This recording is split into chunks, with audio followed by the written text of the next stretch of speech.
Assalamualaikum warahmatullahi wabarakatuh. Waalaikumsalam warahmatullahi wabarakatuh.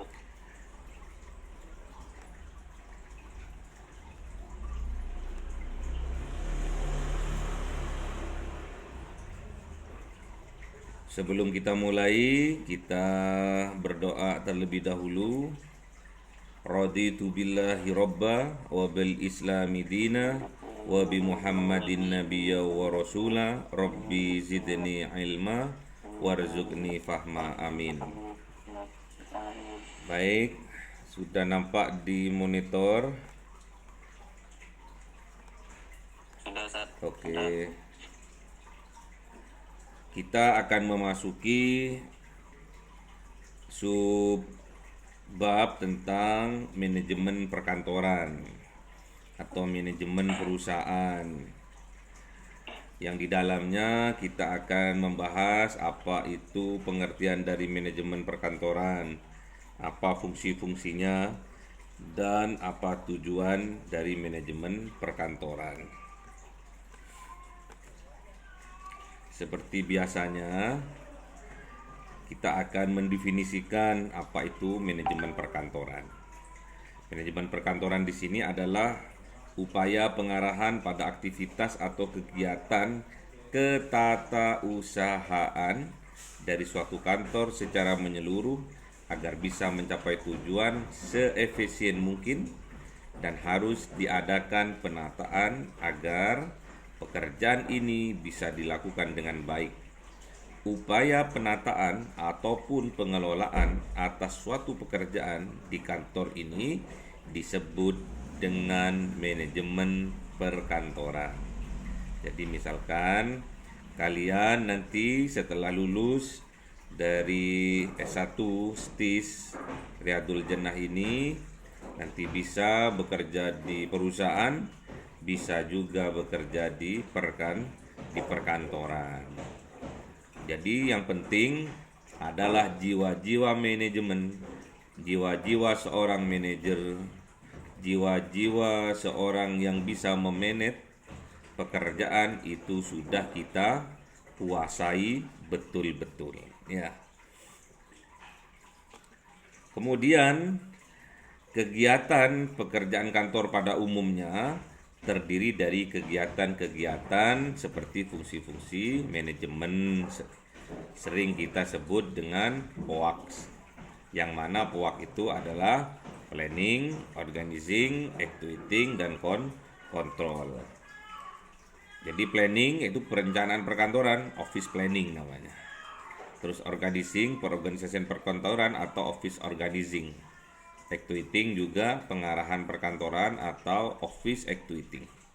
Dan yang terakhir adalah pengawasan atau kendali perkantoran atau office control, ya.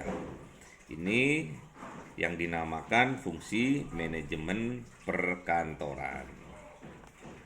Baik, kemudian kita bahas satu-satu, apa sih office planning itu? Office planning adalah proses menentukan arah kegiatan kantor dengan cara meninjau kembali faktor-faktor yang mempengaruhi tercapainya tujuan kantor. Apa saja sih? Biasa aja perencanaan gedung, pembangunan, tata ruang kantor, terus pencahayaan, terus ventilasi udara, kemudian perlengkapan peralatan dan perabotan kantor, terus budgeting, anggaran perkantoran. Ada juga standar kualitas kerja, kemudian yang terakhir sistem informasi dan telekomunikasi. Inilah yang berada di dalam office planning. Kemudian office organizing atau pengorganisasian perkantoran, yaitu pengaturan berbagai macam fungsi organisasi dengan pelaksanaan yang melaksanakan fungsi-fungsi organisasi tersebut, diantaranya pembagian tugas dan pekerjaan agar lebih efisien dalam organisasi perusahaan atau perkantoran. Kemudian pemeliharaan hubungan kerja yang baik dengan atasan maupun dengan bawahan. Kemudian penyediaan peralatan atau perlengkapan yang tepat sesuai dengan jenis pekerjaan untuk memudahkan karyawan dalam melakukan pekerjaan. Jadi penyediaan peralatan ini juga harus tepat ya. Kalau nggak butuh ya nggak usah diorder, nggak usah diajukan, malah nggak efektif, apalagi nggak efisien ya. Kemudian masuk kepada office activating atau pengarahan perkantoran atau kendali perkantoran, yaitu suatu kegiatan untuk meningkatkan efektivitas dan efisiensi kerja secara maksimal sesuai dengan target dan sasaran yang telah ditentukan, serta untuk menciptakan lingkungan kerja yang sehat dan dinamis. Ada beberapa macam. Satu, penggunaan teknik yang efektif dalam melakukan pengawasan terhadap bawahan. Sekarang pengawasan bisa lewat CCTV, bisa lewat laporan pekerjaan harian dan sebagainya. Kemudian penggunaan teknik yang efektif dalam memberikan motivasi terhadap bawahan. Pemberian bantuan kepada karyawan dalam memecahkan masalah ketika karyawan menghadapi kesulitan dalam pekerjaan. Ini harus dilakukan oleh seorang manajer. Jiwa-jiwa manajernya harus ada pada diri kalian, apalagi sudah semester 5. Kemudian penyatuan visi dan misi karyawan dan organisasi. Kemudian perancangan cara komunikasi yang efektif dengan karyawan agar komunikasi antara atasan dengan bawahan dapat berjalan lancar. Jadi kalau komunikasi sudah terputus atau miskomunikasi, pasti sudah pekerjaan itu tidak akan maksimal, bahkan terhenti di tengah jalan, kacau ya. Kalau ada miskomunikasi antara pimpinan dan bawahan.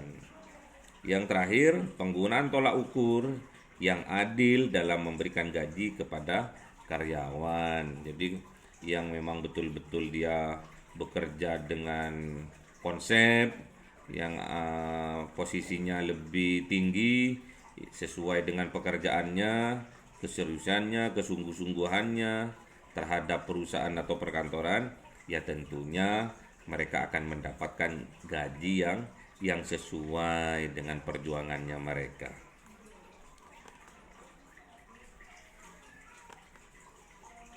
Yang terakhir adalah office control atau pengawasan perkantoran atau perusahaan.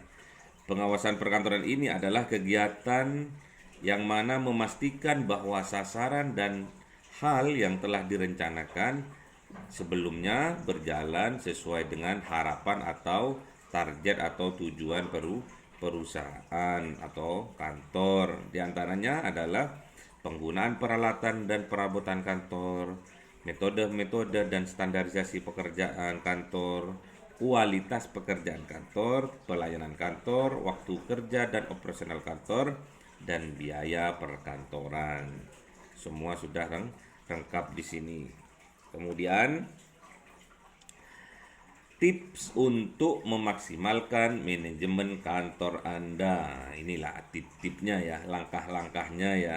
Yang pertama adalah analisa cara kerja yang sudah berjalan.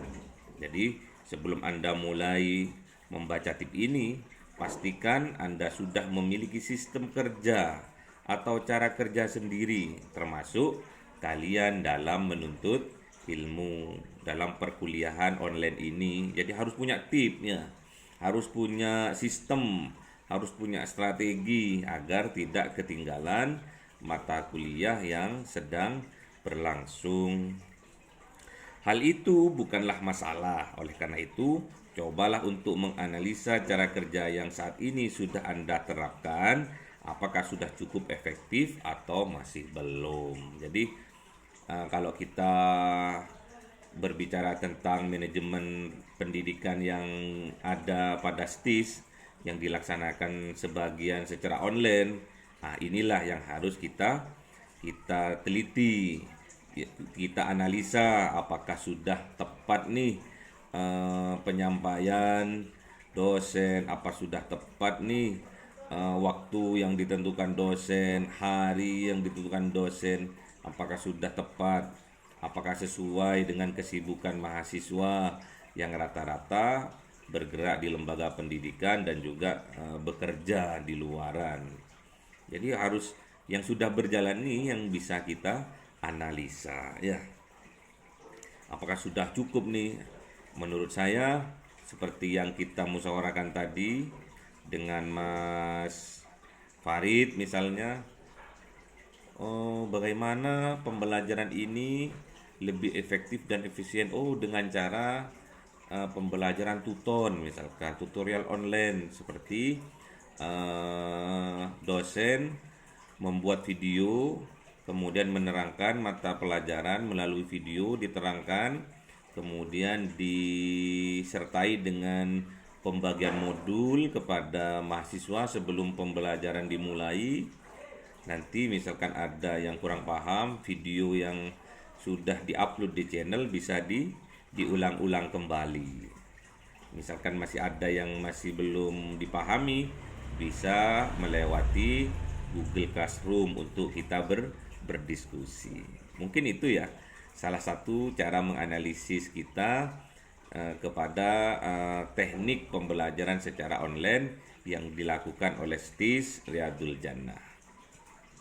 Yang kedua, tingkat keefektivitasan dari manajemen kantor bisa dinilai dari durasi waktu pengerjaan tugas, hasil pengerjaannya, serta anggota tim Anda.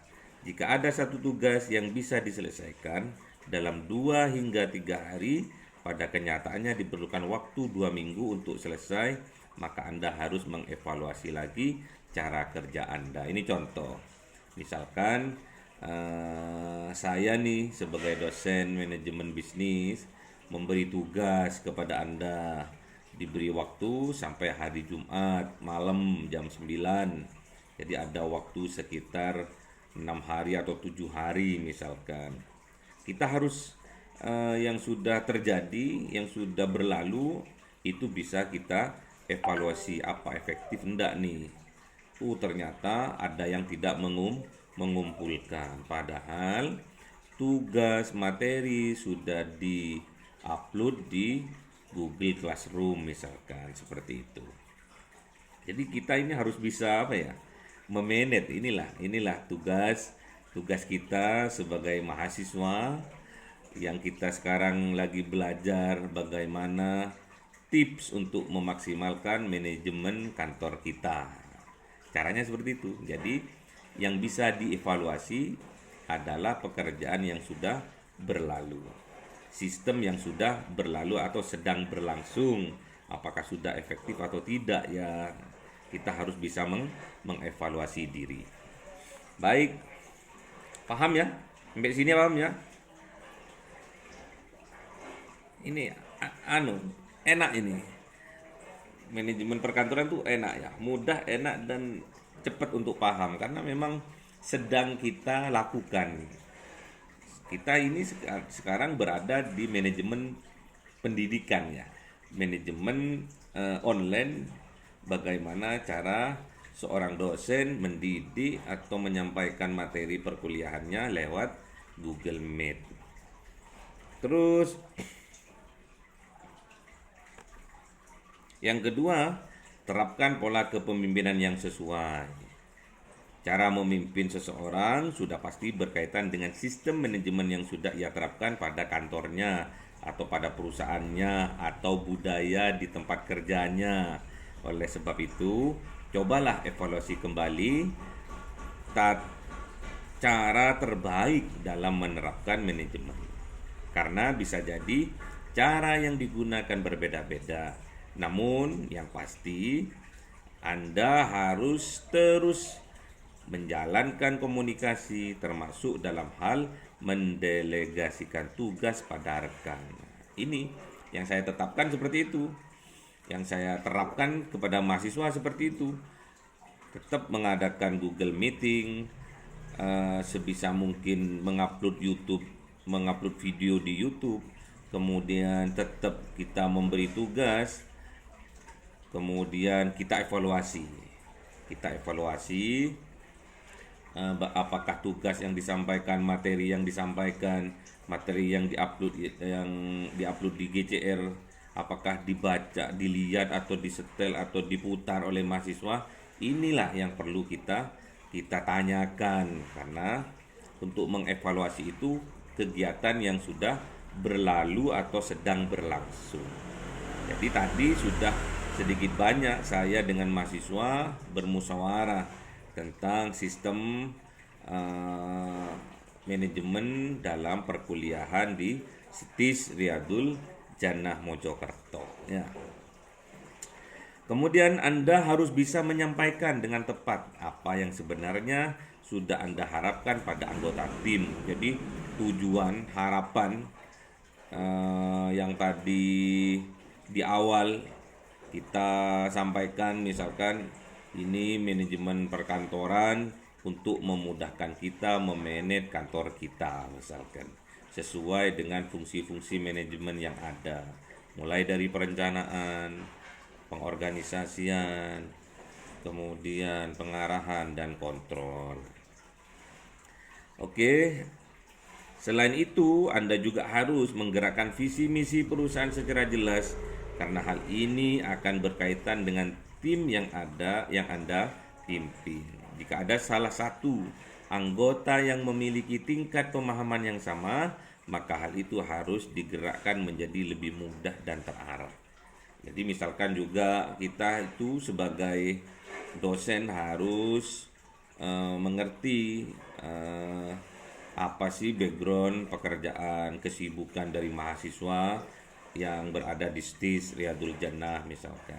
Sebagai apa dia, apa sebagai ustadz, apa sebagai pengajar juga, apakah waktu hari Sabtu itu sudah tepat, sudah efektif untuk diadakan perkuliahan misalkan, atau kita satu hari full, hari Minggu dari pagi sampai malam misalkan. Ini harus kita sampaikan kepada mahasiswa agar manajemen bisa memperbaiki bagaimana sebaiknya pelajaran tersampaikan dengan baik. Sistem pengajaran yang ada di STIS apakah sudah termasuk pada tingkatan yang baik menurut mahasiswa, pilihan yang terbaik, yang diajarkan yang terbaik. Jadi salah satunya harus ada komunikasi. Jadi jangan sampai kita monoton menyampaikan, nanti dari pihak mahasiswa tidak ada tanggapan, itu namanya terputus ya. Gak akan bermanfaat juga, gak akan berguna juga apa yang disampaikan oleh dosen yang bersangkutan. Terus yang ketiga, periksa cara kerja peralatan yang sudah ada. Peralatannya baru beli, kemudian setelah digunakan tidak berfungsi. Ya, itu harus apa ya? Harus kita itu tepat ya. Tepat waktu, kapan datangnya, kapan mau dilaksanakannya. Jangan sampai tatkala pekerjaan sudah mau dimulai ternyata terkendala dari peralatannya. Misalkan kita mau meeting, kita membutuhkan proyektor atau membutuhkan alat untuk syuting misalkan, atau memvideo misalkan, ternyata peralatannya tidak berfungsi. Nah, sebelum hal ini terjadi, sebelum pelaksanaan pada hari H terlaksana, kita harus ngecek sebelumnya cara kerjanya ini udah bagus enggak nih, udah sesuai standar enggak nih, gimana kualitasnya nih, harus diperiksa sebelum hari H berlangsung. Kemudian buat alur kerja di dalam manajemen kantor. Jadi harus sudah ada alur pekerjaannya ya, yang alur kerja yang sangat jelas ya, dibutuhkan di kantor agar manajemen yang berjalan bisa lebih maksimal. Jadi harus ada tata caranya, sudah alur kerjanya mulai dari hulu sampai hilir, mulai dari awal sampai akhir produk yang kita ciptakan misalkan. Kemudian lakukan sharing antar anggota tim. Nah, ini tetap yang penting adalah komunikasi ya. Sharing itu makna dari komunikasi. Jadi harus sharing dari anggota timnya, kendalanya apa sih? Oh, kamu gimana? Oh, ini aku mudah dengan cara ini. Oh, kalau aku pakai cara ini kok sulit ya. Akhirnya ketemu metode atau cara yang lebih lebih mudah dan lebih efektif untuk diterapkan dalam kantor kita. Kemudian dukungan pimpinan dalam masa awal implementasi manajemen perkantoran, bukan cuma dari awal ya. Memang harus seorang manajer itu harus terus menjadi pengawas ya, menjadi kontrol setiap saat sebetulnya. Jangan sampai kita melewatkan nanti ada celah atau jeda atau produk cacat dalam produksi di perusahaan kita misalkan. Kemudian ini yang ketujuh, evaluasi alur kerja dan peralatan yang digunakan dalam manajemen perkantoran. Setelah Anda mendapatkan banyak ilmu, banyak masukan dari setiap anggota tim saat Anda melakukan sesi sharing, maka pimpinan harus mulai menerapkan cara yang dinilai terbaik. Beberapa hal yang harus diperhatikan pun tetap sama, yaitu seputar hasil dan durasi pengerjaan, waktu pengerjaan, serta kondisi tim yang menjalankannya. Paham ya? Jadi evaluasi ini harus terus tetap berlangsung. Jadi tatkala berlangsungnya pekerjaan dari awal, pertengahan sampai akhir, itu harus kita evaluasi. Dan yang menjadi teknik yang sudah diputuskan dan itu menjadi teknik atau cara yang terbaik, yaitu yang harus kita terapkan ya. Terus hasilnya gimana, terus durasi waktunya lebih lebih pendek atau malah tambah molor nih gitu kan ya. Terus kondisi timnya itu apa tambah capek atau enjoy atau pas misalkan, itu sudah menjadi bahan sharing kita. Yang terbaik itulah yang kita terapkan pada perkantoran kita. Oke, kesimpulannya, fungsi manajemen perkantoran sangat erat kaitannya dengan perencanaan, perorganisasian, pengarahan, dan pengawasan.